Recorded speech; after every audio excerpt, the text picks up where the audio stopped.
Oh, hello. This is Miss Millie here. Yesterday I did a video that was a challenge to all Americans that would love to be a part of leaving a great legacy to your children and your children's children and to all the children of America. I made a challenge that I asked all of you to get on your camcorder, pull out your recorder, get in front of your iPhone even, and videotape yourself talking about what you really would like to see happen in this country. We're living in some real trying times right now. It is time for us to stop thinking about the color of our skin or being prejudiced about people who like what they like. It's time for us to think of each one of us as equals and treat everybody the way you wish to be treated. I am not a politician. I am not someone that actually gets involved with politics other than behind the scenes because I am one of President Barack Obama's people behind the scenes. I worked on the internet, the social media, sending out my thoughts to my young students. I enjoyed that. I felt like I contributed something to his campaign. But now, listening to the Democrats and the Republicans speak, I think that Americans need to speak for themselves. We have councilmen, we have senators, we have them that are supposed to be our voice. Sometimes they're not our voice, and I know sometimes they're not my voice. And I decided that, I would like to start something new because we have social media, we have Twitter, we have all of these things that can have your voice heard, at least to your friends and your family. And I have at least 3,000 followers and 3,000 Facebook friends that I would like to talk to today. And that's who I'm talking to. I would like to see you take me up on my challenge. Get in front of your camcorder. Get in front of your camera and speak out your own opinion. Just what you think. That's what I'm going to do today. I'm going to speak out what I think. For one, I see so much hatred and so much bullying and frightful things said out of Donald Trump's mouth. And I'm not worried about me hearing it. What I'm worried about is our children hearing it. We have had, for now decades, bullying in our schools. I know that because I work with the schools. I work with the children. And we've been writing and talking about stamping out being a bully. Be more important than a bully. We had somewhat a handle on bringing it down a little bit for our children. And here comes Donald Trump. And he stands up before our children and he speaks of all of this hatred and all these things that he's going to do, and mainly the hatred toward the women who are the mothers of these children. And the little girls are listening, trying to take us back instead of move us forward. That is wrong, in my opinion. And then let's take the Democrat.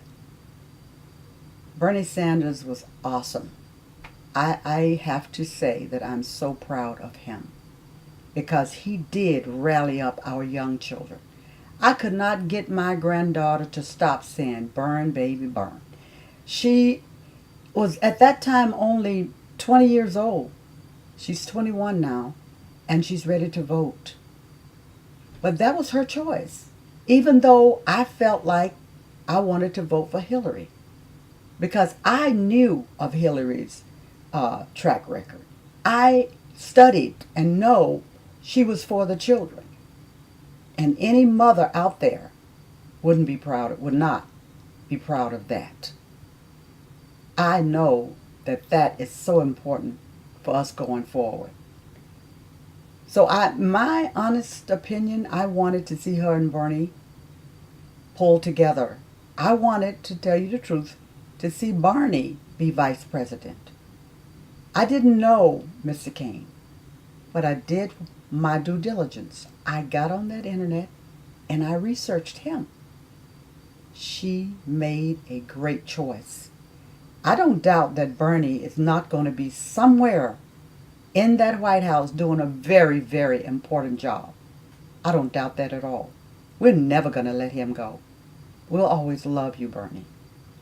Because we as Democrats, we have already joined together, came together as one for all Americans, Republicans and Democrats. We need to do this because what's going on in other countries is bigger than us. The terrorism, the ISIS and all that. It's going to take all of us, Democrats, Independents, Republicans, all together, fighting and pulling together. We are much stronger together than apart. We cannot let anyone get into the Oval Office as a dictator. We cannot do that. It's sad that Donald Trump feels like he is the answer to everything alone. You can't do it alone. If you could have, don't you know, as intelligent and as smart as President Barack Obama is, he would have done it because he's much smarter than Donald Trump? We all know that. Donald Trump has the wrong idea of the way he is running this. And to talk to other countries about coming in and doing something, and this thing about emails. What is that? Let me talk about that, what I really did some discovery and looking into. Hillary's emails.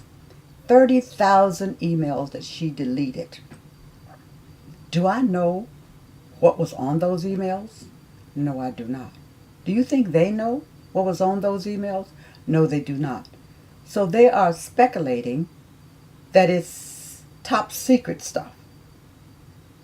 Wouldn't it be possible that she deleted emails of love letters or things that she wrote to her husband, her daughter, her privateness? I have been around since 1984 in the public's eye, working with children. I believe that I have deleted over 1 million personal emails.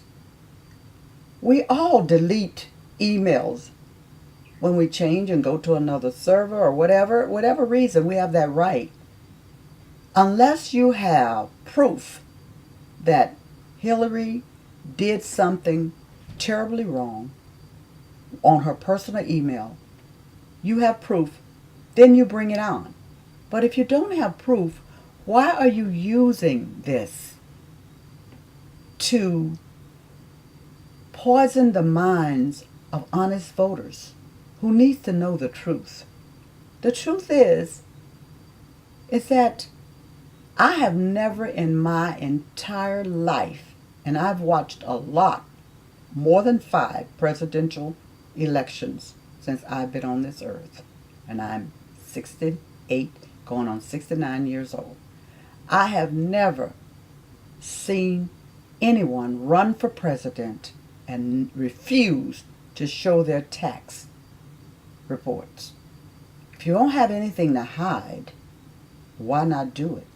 I don't know anyone that hasn't done it. And if that's your platform, that you're running, you're such a billionaire, you got so much money, let's see what you did with it. Let's see how you handled your money. So you're going to wait until the president election is over, and then maybe, just maybe, you'll show that? I don't understand that. What is it that they have that makes Hillary so untrustworthy? I have listened to this since the beginning.